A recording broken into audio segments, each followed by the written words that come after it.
찬송 작곡가 가운데 실라스 베일이라고 하는 작곡가가 있는데요. 1874년 어느 날 소경 이 찬송 작사자인 이 화니 크로스비를 찾아가서 내가 곡을 하나 작곡했으니까 이 곡에 알맞은 찬송 시를 써달라고 부탁을 합니다. 자신이 작곡한 곡을 연주를 하면서 이렇게 부탁을 합니다. 이 화니 크로스비가 그 작곡한 곡을 들으면서 상당한 아마 깊은 생각에 잠긴 것 같아요. 그리고 나서 연주를 중단시키고 이렇게 말합니다. 이 곡은 지금 죽게 가까이라고 이 선율을 통해서 시를 읊고 있는 것 같다고 하면서 늘 하던 대로 하나님께 먼저 기도하고 찬송시를 써내려갔습니다. 그 찬송시가 어떤 찬송시냐면 나의 영원하신 기업 생명보다 귀하다. 나의 갈 길 다가도록 나와 동행하소서. 주께로 가까이 주께로 가오니 나의 갈 길 다가도록 나와 동행하소서. 이 찬송가 435장인데요 이 작사자 화니 크로스비라고 하는 이 찬송 작사가는 그가 95세까지인가 살면서 8,000곡 이상의 이 찬송시를 썼습니다. 우리 찬송가 가운데도 약 30편 가까이 이 화니 크로스비가 작사한 그 찬송가가 가득 차 있습니다. 이 화니 크로스비는 앞을 보지 못하는 소경입니다. 그가 세상의 기업을 구하는 것이 아니라 영원하신 기업을 바라보면서 주님과 동행하여 영원한 기업 저 천국 문에 이르기를 간구하면서 이 찬송을 작사했습니다. 사랑하는 성도 여러분, 성경에서 예수 믿는 성도는 하나님의 자녀로서 예수님과 함께 영원하신 천국 기업을 약속받은 상속자라고 말씀하고 있습니다. 히브리서 9장 15절에 보면 분명히 이 첫 언약 때에 범한 죄에서 속량하려고 죽으사 부르심을 입은 자로 하여금 영원한 기업의 약속을 얻게 하려 하심이라. 이 성도된 우리는요 하나님 나라의 영원한 기업을 소유한 줄로 믿습니다. 우리는 이 기업을 상속받을 자격이 원래는 없었던 사람입니다. 그런데 하나님의 헤세드, 하나님의 자비, 하나님의 인애, 하나님의 긍휼로 영원한 기업, 저 천국을 선물로 우리가 받은 줄로 믿습니다. 그래서 이 영원한 기업이 우리가 사는 인생의 목적지, 최종 종착 지점이라는 거예요. 우리 찬송가 435장 1절만 우리 함께 찬양하겠습니다. 나의 영원하신 기업 생명보다 귀하다. 나의 갈 길 다가도록 나와 동행하소서. 주께로 가까이 주께로 나의 갈 길 다가도록 나와 동행하소서. 할렐루야. 아멘. 나의 영원하신 기업 뭐보다 귀하다고요? 생명보다 귀하다. 룻기서에는 기업 물을 자라는 용어가 많이 등장합니다. 기업하면 우리는 보통 회사를 생각합니다. 직장, 이 회사를 생각하는데 성경에서 말하는 기업은 영적으로 하나님 나라를 의미합니다. 이스라엘 백성들이 출애굽을 해서 광야를 40년 통과한 뒤에 가나안 땅에 입성을 했습니다. 그때 여호수아를 통해 가지고 하나님께서는 가나안 땅, 이 약속의 땅을 지파별로, 가족별로 하나님께서 제비 뽑아서 분배하여 주셨습니다. 분배한 기업은 하나님께서 주신 바로 약속의 땅이었습니다. 하나님께서 주신 땅, 이 기업은요 어떠한 경우에도 절대로 잃어버려서는 안 됩니다. 하지만 사람이 살다 보면 땅을 잃어버릴 수밖에 없는 그런 상황에 처할 때가 있지요. 그런데도 이 이스라엘 민족들은 절대로 그 토지의 소유권은 이전하면 안 되었습니다. 대신에 토지를, 밭을 사용할 수 있는 사용권만큼은 형편에 따라 매매할 수 있도록 허락을 합니다. 그것도 희년이 되면 원래 그 주인에게 이 사용권을 돌려주도록 이 율법에 그것을 정해 놓았습니다. 땅은 하나님의 소유이기 때문에 비록 내가 노력해서 남의 땅을 이렇게 샀더라도 희년이 되면 원래 주인에게 돌려주라고 한 것입니다. 그런데 희년이 되기 전에 그 사람 친족 중에 좀 재력이 있는 사람이 유업을 사서, 팔려간 유업을 사서 잃어버린 땅을 되찾아서 그 주인에게, 친척에게 돌려주면서 보존하도록, 기업을 유지하도록 하나님께서 만드신 법이 바로 오늘 말씀의 제목, 친족 구속자, 오늘 본문의 표현대로 하면 기업 물을 자, 히브리 원어에는 고엘 제도라고 하는 제도입니다.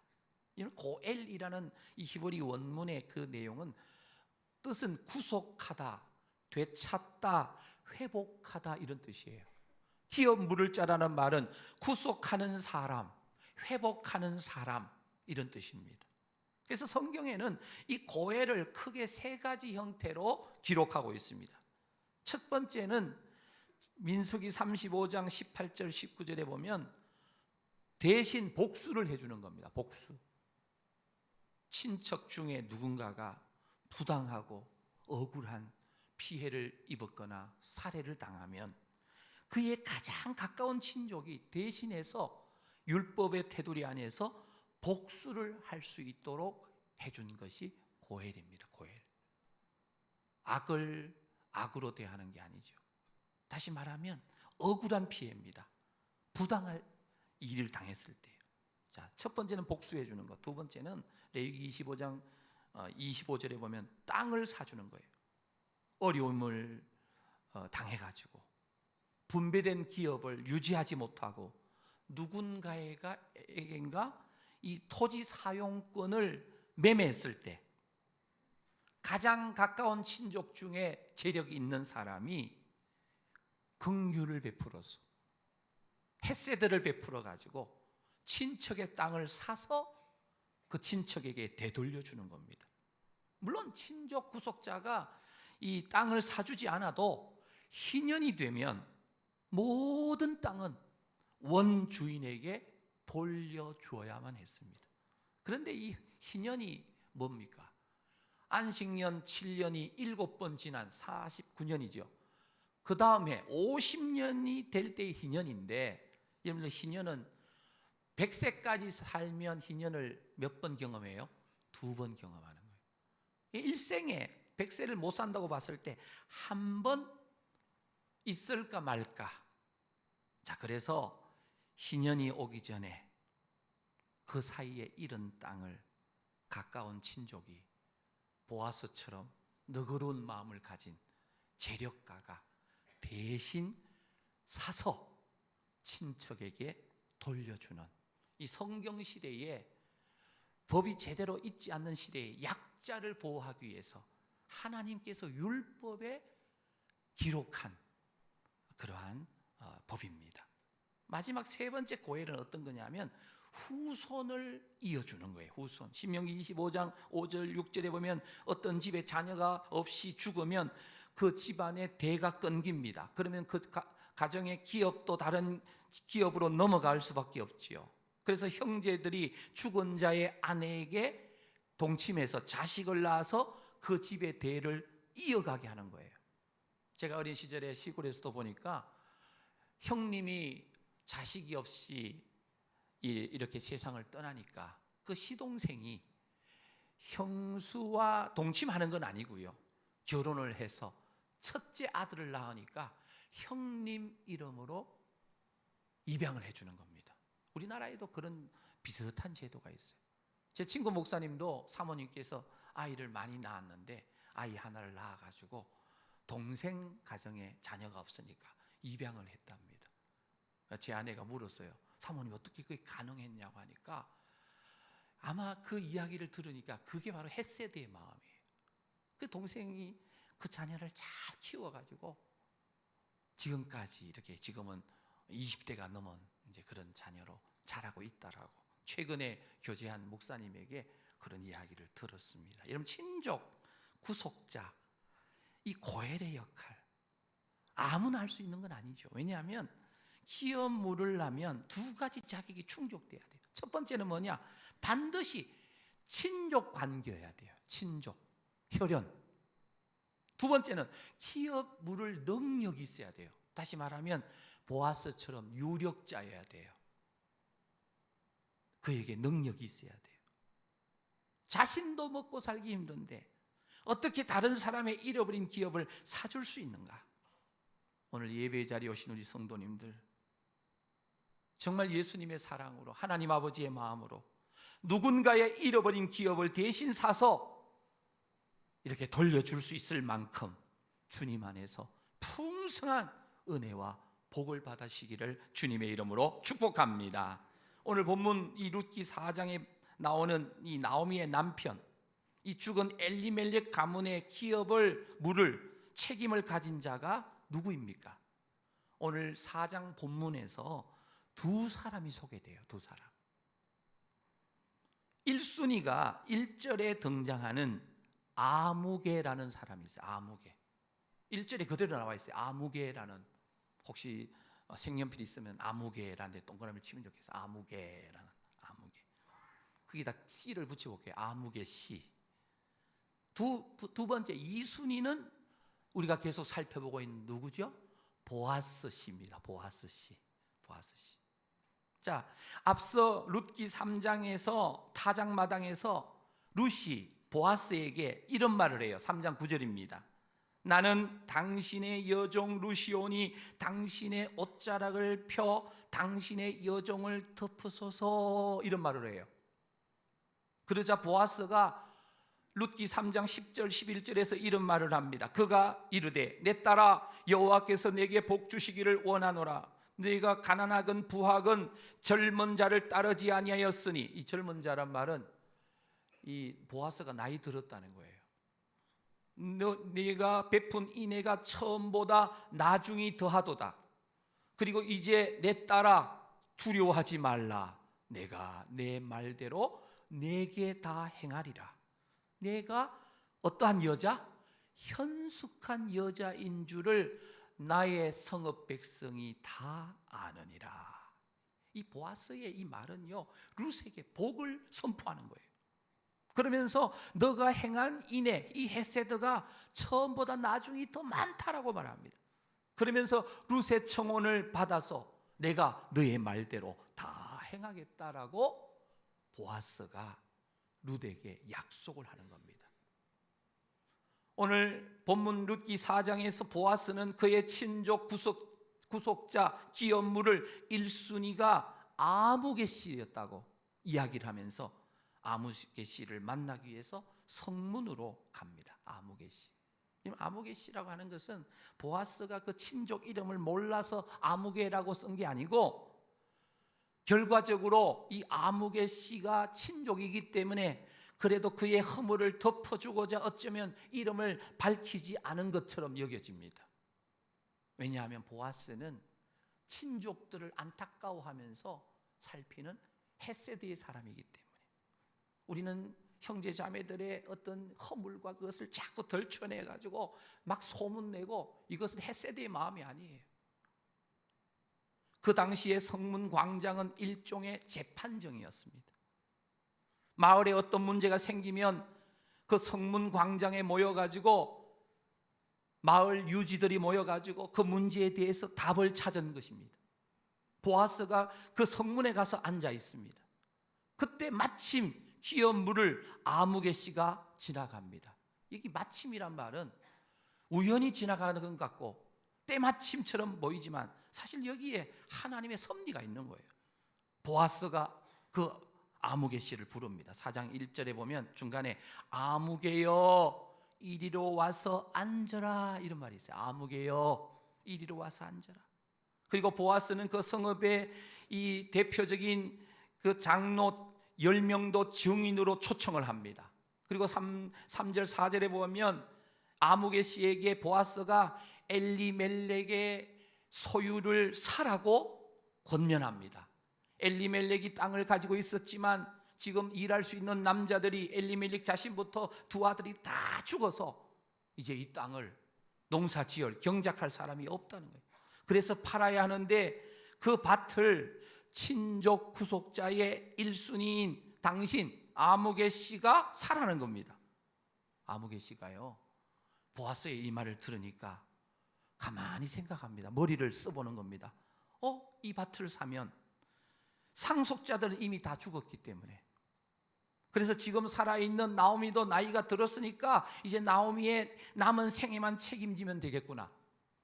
이제 나이 든 나오미가 살면 얼마나 살 것이며 그 나이 든 사람이 먹어봐야 얼마나 더 먹겠는가, 아마 이런 생각을 했을 거예요.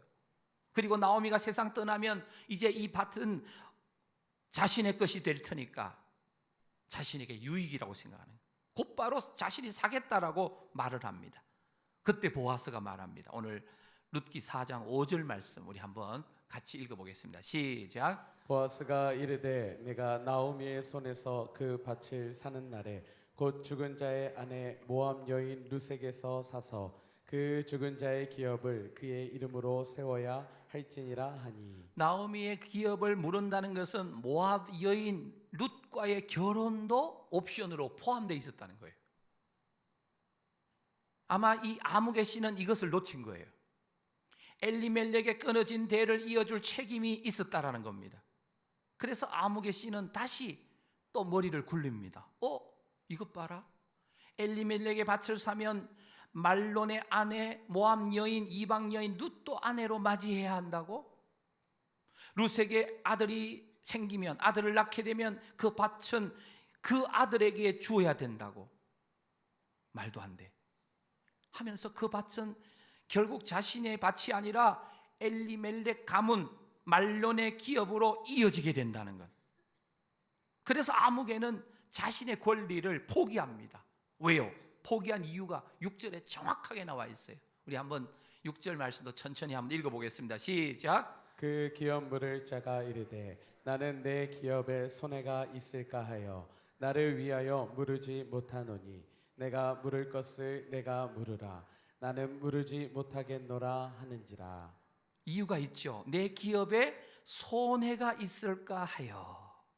이 6절 말씀을 보면 이 아무개 씨는 나는, 내 기업, 나를 위하여 하면서 오직 중심에 나뿐이에요. 나라는 말이, 내가 하는 이 말이 5번이나 나와요. 한마디로 손해보기 싫다는 거예요. 내가 이 밭을 사도 재산상 나에게 유익이 없다는 거예요. 이익이 없다는 거예요. 오히려 이 땅을 사면 저 나오미도 책임져야 되고 이방인 여인 룻도 책임져야 된다는 자체로 고생덩어리처럼 여겨진 거예요. 그래서 8절에 보면 아무개가 자신의 기업물을 책임과 권리를 포기하고선 자신이 신고 있던 신발을 벗어서 보아스에게 줍니다. 그 시대에 권리를 포기할 때 자신이 신고 있던 신발을 그 상대방에게 주는 풍속이 있었던 거예요. 그러면서 보아스에게 당신이 이 기업을 사라고 이렇게 권리를 양도합니다. 그 아무개의 모든 행동을 이 보아스를 위시해서 백성들과 특별히 10명의 이 백성들의 대표 장로들, 증인들이 다 보고 있었습니다. 왜냐하면 남의 기업을, 친족이지만 다른 사람의 기업을 내가 대신 값을 치르고 사서 돌려줄 수 있다는 것, 이것은 아무나 할 수 있는 일이 아니에요. 이타적인 일이에요. 이기적인 사람은, 한 푼의 손해도 보지 않으려고 하는 사람은 절대로 할 수가 없는 모습이에요. 보아스와 그리고 이 아무개 두 사람에게 똑같은 기회가 주어졌지요. 그런데 우리 성경의 결과적으로 볼 때 한 사람에게는 축복이 되었고 한 사람에게는 결국은 저주가 된 거예요. 당장 현실의 눈앞에 보이는 것이 없으면 축복의 기회를 놓치게 되는, 아무개는 땅에 보이는 기업만 바라봤다는 거예요. 근데 보아스는 보이지 않는, 우리 찬송 불렀잖아요, 나의 영원하신 기업, 영원한 기업을 영의 눈을 떠서 믿음의 눈으로 바라보았다는 사실입니다. 찬송가 545장에 보면 이 눈에 아무 증거 아니 배어도 믿음만을 가지고서 늘 걸으며 이 귀에 아무 소리 아니 들려도 하나님의 약속 위에 서리라. 걸어가세 믿음 위에 서서 나가세 나가세 의심 버리고 걸어가세 믿음 위에 서서 눈과 귀에 아무 증거 없어도. 할렐루야. 보이지 않는 하나님의 나라를 경험한 사람은요, 손해를 보는, 희생을 하는 선택을 할 수가 있다는 거예요. 이 친족 구속자 고엘, 이 기업 무르기에 당연히 희생이 따라와요. 손해도 따라와요. 보통 사람들은 손해 보는 것을 싫어합니다. 손해를 덜 본 이 아무개 씨가 처세술에 능한 지혜로운 사람처럼 보일 수 있습니다. 하지만 실제 이 성경의 결과적으로 아무개는 하나님께서 주시는 축복의 기회를 그만 잃어버리고 만 거예요. 그게 뭐예요? 이 땅에 오시는 진정한 친족이자 구속자이자 고엘이 되시는 예수님의 족보에 올라갈 수 있는 그런 기회를 잃어버리고 이름 없는 무명 아무개씨로 남았어요. 사랑하는 성도 여러분, 오늘 우리 이 땅에 살면서 보아스처럼 햇세대를 베풀며 믿음의 선택을 하며 보이지 않는 영원한 기업을 바라보며 살아가시겠습니까? 아니면 눈에 보이는 것에 연연해서 이익만 쫓아서 살아가시겠습니까? 보아스가 룻을 선택한 것은 젊은 여인 룻이 탐나서도 아닙니다. 엘리멜렉이 소유했던 소유지가 탐이 나서도 아닙니다. 룻을 맞이해서 자식을 낳아도 알고 보면 보아스에게는 유익이 없는 것 같아요. 왜냐하면 법적으로는 그 아이가 엘리멜렉의 자손이 되어야 되기 때문에. 보아스의 마음을 움직인 것은 오직 시어머니 나오미를 향해 가진 룻의 인애 때문에, 헤세드의 마음 때문에 보아스가 그것을 보았다는 거예요. 발견한 거예요. 그리고 보아스의 마음에 두 과부, 이 나오미와 룻을 불쌍히 여기는 마음에서, 긍휼의 마음에서, 헤세드의 마음에서 비롯되었다는 거예요. 하나님을 진실로 사랑하는 사람은요, 이 땅에서 반드시 우리 주기도문에 있는 대로 하나님 아버지의 뜻이 저 하늘에서 이루어진 것처럼 내가 살고 있는 삶의 현장에서 하나님의 뜻이 이루어져서 영원하신 기업이 우리 가정에서, 우리 가문에서 끊어지지 않기를 위해서 애쓰는 사람, 그 사람이 진실로 하나님을 사랑하는 증거라는 사실을 믿으시기를 바랍니다.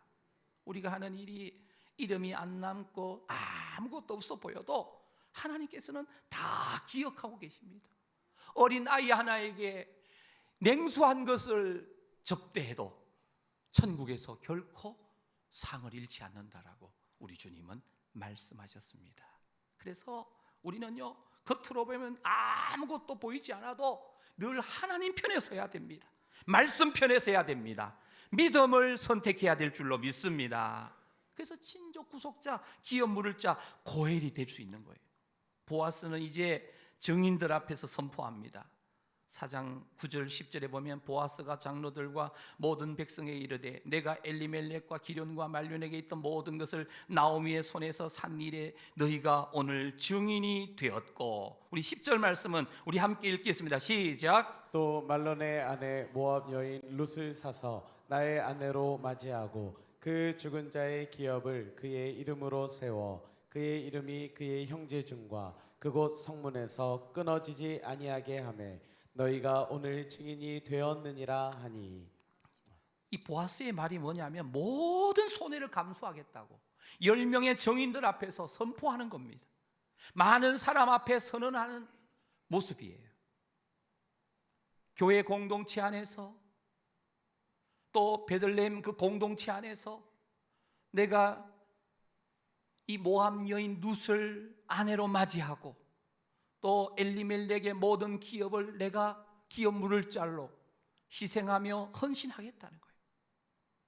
신약 말씀으로 우리 이야기한다면 내 몫의 태인 십자가를 지고 주님을 따라가겠습니다 하는 뜻이에요. 세상에는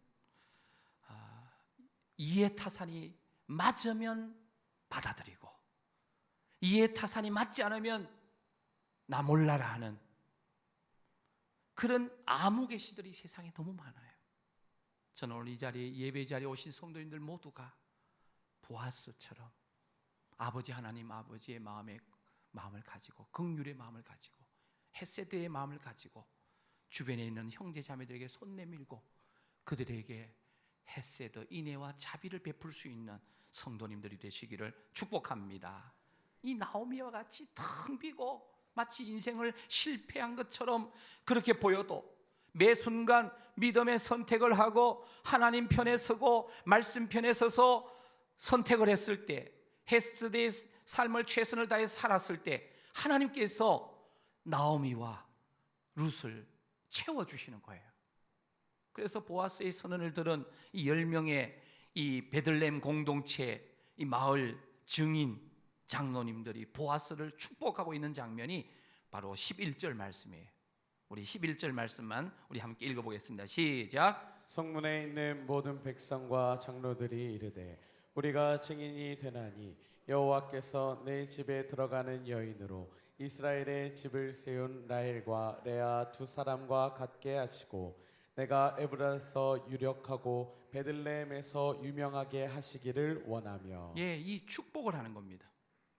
보아스가 손해를 무릅쓰고 친족 구속자로 기업 물을 자로 고엘의 역할을 감당하겠다고 약속했을 때에 이 10명의 증인들이 정말 축복을 하고 있습니다. 어떤 축복이냐면 모함 여인 룻이 이스라엘 12지파를 세웠던 라헬과 레아와 같이 되게 해달라고 축복하고 있는 거예요. 뿐만 아니라 보아스가 더욱 유력하고 더 베들레헴에서 유명해지기를 원한다고 축복하는 거예요. 하나님께서 아브라함을 부르시고 나서 아브라함에게 이런 말씀을 하셨어요. 창세기 12장 3절 우리 함께 읽어보겠습니다. 시작. 너를 축복하는 자에게는 내가 복을 내리고 너를 저주하는 자에게는 내가 저주하리니 땅의 모든 족속이 너로 말미암아 복을 얻을 것이라 하신지라. 축복은 하나님의 복을 불러오는 줄로 믿습니다. 축복하는 사람들이 많은 그 마을은 그 마을 전체가 다 복을 받게 됩니다. 저주가 많고 입술에 악이 많은 사람들이 사는 마을, 그 나라, 그 가문 복은 다 빼앗기고 어쩌면 화가 임하게 되는 거예요. 사랑하는 성도 여러분, 지금 우리나라에 보면 사람들의 입술에 너무 이 정치인들이나 이 사회의 모습을 보면 저주가 많아요. 네 편 내 편 가르면서 인터넷 댓글을 보면 젊은이들 그냥 저주를 뿜어냅니다. 오늘 예배의 자리에 계신 우리 성도님들 한평생 형제 자매들을 향해요, 주변에 있는 사람들을 향하여 축복함으로 하나님의 놀라우신 은혜와 복이 임하게 되기를 간절히 소망합니다. 내가 복을 빌어줄 때 내 자신이 먼저 복받고 그 복이 가정에도 넘치고 또 내 주변에도 흘러 넘쳐서 하나님의 복이 충만히 임하는 마을이 되고 도시가 되고 나라로 변화될 줄로 믿습니다. 그래서 결국 이 베들레헴의 이 증인 대표 10명이 이 보아스와 룻을 축복했을 때 그 놀라운 축복이 베들레헴에 임하는 걸 봐요. 시대가 흐른 뒤에 베들레헴의 이스라엘 성군 다윗 왕이 바로 베들레헴에서 출생을 하는 거예요. 뿐만 아닙니다. 진정한 친족자요 구속자이신 기업 물을 자이신 고엘이 되시는 예수 그리스도께서도 이 작은 볼품없는 동네 바로 베들레헴에서 탄생하셨다는 거예요. 성지 순례를 가게 되면 아무리 바빠도 빠지지 않는 두 장소가 있다면 한 곳은 예수님이 탄생하신 베들레헴이고 한 곳은 바로 예수님이 십자가에 못 박혀 돌아가신 골고다 언덕입니다. 언젠가 또 성지 순례 가실 때 꼭 가셔가지고 베들레헴과 이 골고다 언덕을 좀 순례하시면 좋겠어요. 베들레헴의 백성의 대표들이 보아스를 축복하고 룻을 축복했을 때 베들레헴 전체가 놀라운 영적인 복을 받는 걸 봐요. 사랑하는 성도 여러분, 우리는 이 보아스가 우리의 구속자이신 예수님의 예표요 그림자라는 사실을 우리는 알고 있습니다. 예수님께서 십자가를 지시고 피 흘리심으로 오늘 우리 모두가 구원받은 것처럼 보아스가 바로 친족, 구속자, 기업 물을 자, 고엘의 역할을 감당함으로 텅 빈 나오미와 룻을 가득 채워 풍성하게 만들어 주었다는 거예요. 사랑하는 성도 여러분, 우리 예수님께서 오늘 우리 인류가 아직 죄인 되어 있을 때에 그리스도께서 우리를 위하여 죽으심으로 하나님께서 우리에 대한 자기의 사랑을 확정하셨다라고 로마서 5장 8절에서 말씀하고 있습니다. 우리가 아직 죄인 되어서 하나님과 원수되어 있을 때 전혀 구원의 여지가 없는 상황에서 독생자 예수님을 이 땅에 보내주셔서 우리의 죄를 대신 위에 죽으시고 구속자가 되시고 하나님의 사랑을 확정해 주셨다는 거예요. 뿐만 아니라 요한일서 4장 10절에 보면 하나님과 우리 사이에 또 사람과 사람 사이에 화목 제물이 되어 주셨다는 거예요. 요한일서 4장 10절 말씀 우리 함께 읽겠습니다. 시작. 사랑은 여기 있으니 우리가 하나님을 사랑한 것이 아니요 하나님이 우리를 사랑하사 우리 죄를 속하기 위하여 화목제물로 그 아들을 보내셨습니다. 아멘. 4장 이 마지막 부분을 보게 되면 1장에는 어떤 내용이 있었습니까? 룻기 1장 1절부터 불과 4, 5절 사이에 거기에는 흉년이 있었고 또 모압 땅으로 이사를 가는 엘리멜렉 가정이 있었고 또 엘리멜렉과 두 아들이 죽는 죽음이 있고 헤어짐과 고독과 소외가 있었습니다. 그런데 4장에 가면 이런 것이 다 사라졌어요. 절망스럽던 모든 문제들이 바로 친족 구속자 기업 물을 고엘 보아스를 만나가지고 다 이것이 회복되었다는 거예요. 그 회복된 것의 가장 이 크라이막스가 룻기 4장 13절이에요. 우리 함께 읽어보겠습니다. 13절 시작. 이에 보아스가 룻을 맞이하여 아내로 삼고 그에게 들어갔더니 여호와께서 그에게 임신하게 하심으로 그가 아들을 낳은지라. 예, 보아스와 룻이 우여곡절 끝에 결혼했습니다. 결혼하니까 둘 사이에 아들이 태어나는데 사실 이 두 사람은 아들을 못 낳을 수도 있었던 사람이에요. 보아스는 나이 들었고 이 룻은 원래 결혼을 해서 남편 말론과 살았는데 아이를 갖지 못했어요. 어쩌면 아기를 갖지 못하는 사람일 수 있는데 오늘 13절에 이렇게 나옵니다. 여호와께서 그에게 뭐하게 하셨다? 임신하게 하셨다. 여러분 젊다고 임신하는 게 아니고 하나님께서 임신하게 해주셔야지 아기를 가질 수 있는 줄로 믿습니다. 우리나라 저출산 그런 시대잖아요. 하나님께서 우리 송우교의 모든 여성들에게 새 생명을 주시는 하나님의 축복이 함께하기를 소망합니다. 아기 낳을 수 있으면 한 명씩 더 낳으면 좋겠어요. 아기 못 낳는 분은 어쩔 수 없고 물론 아기 못 낳는 분도 사라처럼 하나님 앞에서 은혜 받아서 하나씩 낳으면 우리 대한민국이 저출산 시대를 좀 벗어날 수 있지 않을까. 중요한 것은 이 아이가 태어남으로 이 나오미의 텅 빈 마음이 채워지기 시작했다는 거예요. 정말 하나님께서 이 아이를 갖게 하셨다는 거예요. 여호와라는 이름의 뜻 자체가 하나님은 되게 하시는 분이다라는 뜻이에요. 나는 안 돼 하면 안 되는데 하나님은 되게 하시는 분인 줄로 믿습니다. 나는 안 되는 거야? 아닙니다. 하나님이 되게 하시면 다 될 줄로 믿습니다. 그래서 룻기가 한 생명이 태어난 것으로 완전 역전이 일어나요. 역전이 일어나요. 절망 상태가 다 지나가는 거예요. 사실 베들레헴 떡집에 떡이 없어서 이민 갔다가 10년 정도 지나고 나서 떡집에 떡이 생겨서 다시금 베들레헴으로 돌아왔어요. 돌아왔을 때에 보아스를 만납니다. 친족 구속자 보아스를 만나요. 여러분들, 보아스를 만나니까 나오미와 룻은 텅 빈 삶이 채워진 거예요. 여러분들, 베들레헴은 오늘날 교회를 상징합니다. 교회를. 생명의 떡이 있는 교회. 우리의 진정한 생명의 떡 되시고 우리의 진정한 구속자 되시는 예수 그리스도가 이 땅에 오셔서 우리의 텅 빈 인생을 채워주시는 줄로 믿습니다.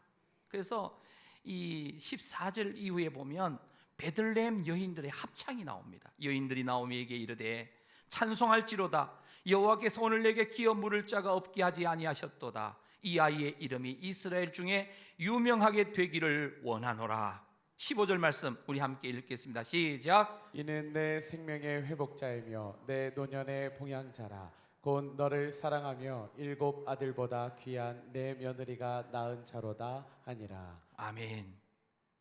사실 이 룻기서의 배경이 사사들이 치리하던 때입니다. 사사들이 치리하던 때. 이 사사들이 치리하던 때에 왕이 없으므로 각기 자기의 소견에 옳은 대로 행하니까 혼란의 시대가 된 거예요. 그런데 이러한 사사 시대가 어떻게 됩니까? 오늘 이 룻기서 4장에서 바로 룻과 보아스가 결혼하면서 새 생명이 태어나면서 마라라고 불려졌던 나오미가 이제 이름 뜻 그대로 기쁨, 희락이 되었다라는 거예요. 해피엔딩입니다. 해피엔딩이.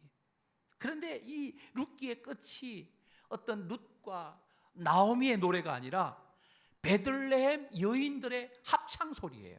뭘 말합니까? 공동체입니다. 송우교회 안에 예수사랑 제자 공동체로 기쁨의 찬양 소리가 끊어지지 않게 되기를 간절히 소망합니다. 생명의 씨앗이 나오미에게 안겨 있어요. 정말 7 아들보다도 귀한 며느리 룻을 통해 낳은 아들입니다. 텅 빈 나오미의 인생이 이 아이를 안음으로 다 채워진 거예요. 그때부터 하나님의 임재와 영광이 회복된 베들레헴 공동체가 된 겁니다. 사랑하는 성도 여러분, 오늘 텅 빈 인생을 채우시는 하나님의 충만은 바로 유일하신 생명의 떡 되시는 예수 그리스도를 통해서만 채울 수 있는 줄로 믿습니다. 요즘 가난한 성도가 많죠. 교회 안 나가 성도, 이런저런 일들 때문에 상처받고 시험 들어서 교회를 출석하지 못하는 경우가 많은데 기억해야 됩니다. 베들레헴으로 다시 돌아와야 됩니다. 베들레헴에 있는 떡을 먹어야만 우리의 공허한 이 마음이 채워지게 된다는 거예요. 사랑하는 우리 송우교회 모든 가족 여러분, 세상이 너무나 혼돈스럽습니다. 그러나 기억하십시오. 이 땅에 참 왕으로 오신, 만왕의 왕으로 오신 예수 그리스도가 우리의 진정한 친족이 되시고 구속자가 되시고 기업 물을 자가 되시고 우리의 고엘이 되어주시는 줄로 믿습니다. 그래서 다윗도 베들레헴에서 태어났고 우리의 만왕의 왕이신 예수 그리스도 진정한 구속자도 바로 베들레헴에서 탄생하셨습니다. 그래서 베들레헴이 작은 마을이었는데 미가서의 예언대로 결코 작지 않은 마을로 거기서 바로 다스리는 자가 태어났다는 거예요. 룻기서를 보게 되면 하나님께서 전면에 나타나지 않으시고 늘 배후에서 섭리하신 하나님으로 나타나요. 오늘 우리의 눈에 하나님께서 아무 일도 안 하시는 것은 보여도 하나님께서는 졸지도 않으시고 주무시지도 않으시고 우리 성도님 한 분 한 분을 눈동자처럼 지켜보시면서 배후에서 섭리하고 계시는 줄로 믿습니다. 여전히 일하고 계신다는 사실을 믿으시기를 바랍니다. 왜요? 우리 인생의 햇새들을 베풀기 위해서 지금도 한순간도 쉬지 않으시고 일하시는 우리 하나님 아버지, 이 은혜를 일평생 체험했던 다윗은 시편 23편 6절에서 이렇게 고백합니다. 우리 함께 읽겠습니다. 시작. 내 평생의 선하심과 인자하심이 반드시 나를 따르리니 내가 여호와의 집에 영원히 살리로다. 아멘. 사랑하는 성도 여러분, 인생살이가 힘드십니까? 어떠한 순간에도 낙심하지 마시기를 바랍니다. 절망하지 마시기를 바랍니다. 룻기서 배후에 역사하신 하나님께서 우리 성도님들과 함께 하시는 줄로 믿습니다. 임마누엘 하나님이십니다. 하나님께서는 반드시 택한 자녀들을 책임져 주시는 줄로 믿습니다. 용기와 힘을 내시기를 바랍니다. 룻기서 배후에 하나님이 계신다는 사실을 기억하고 오늘 내 삶의 배후에도 반드시 하나님께서 살아계시면서 역사하고 계신다는 사실을 믿으시기를 바랍니다. 룻기서의 마지막을 보면 족보가 나와요. 18절 이하에 보면 이 베레스의 계보가 이러하다 하면서 베레스는 헤스론을 낳고 이러면서 살몬, 보아스, 오벳, 이세, 다윗으로 이어지는 이 족보를 거의 다 기록합니다. 기업이 끊어지지 않고 이어지는 거예요. 그 기업의 끝에 우리의 진정한 친족 되시고 구속자 되시는, 기업 물을 자 되시는, 참 고엘 되시는 예수님이 이 땅에 오시게 되었다는 거예요. 이제 예수님 한 분으로 충분한 삶을 우리가 살아가고 있는 줄로 믿습니다. 육신적으로, 물질적으로 부족해 보여도 예수님을 진실되게 모셨다면 우린 다 가진 거예요. 하나님의 시간을 기다리는 것뿐이에요.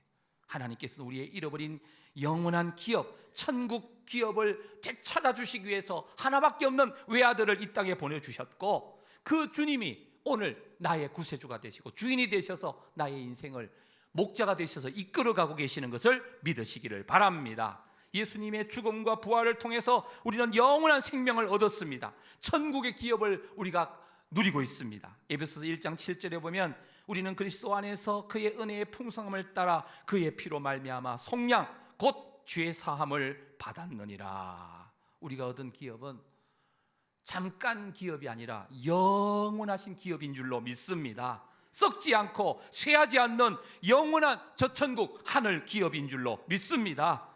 이 하늘 기업, 영원한 기업을 누가 우리의 손에서 빼앗을 수 있겠습니까? 그렇기 때문에 힘내시기 바랍니다.